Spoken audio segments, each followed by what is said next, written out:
खाना अच्छा नहीं मिल रहा है और एक्सपायर डेट अभी बताया। आपण आज आलेलो आहोत कोंदुडेगाव। मैम सरकार को प्रोटेस्ट करना पड़ रहा है।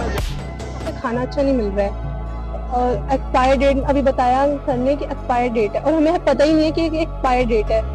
और यहाँ पे गंदगी इतनी है, जनरेटर चलता नहीं है, लाइट आती नहीं है, बच्चे 2-2-3-3 बजे तक बेचारे ऐसे बिना जागे रहते और मैम उसमें भी हमारी पीटी करवाती है सुबह की 5 बजे और क्लास में बच्चे सोते हैं तो कहते हैं क्यों सो रहे हो, ये कोई बात होती है। और लाइट जैसे लाइट वगैरह नहीं आती। आपण आज आलेलो आहोत कोंदुडेगावच्या रस्त्यावर। तर आमची रिपोर्टर ज्योत्स्ना तुम्हाला या रस्त्यांबद्दल काय सांगेल? तर मी सांगणार आहे आपल्या कोंदिवडे गावाच्या रस्त्याबद्दल।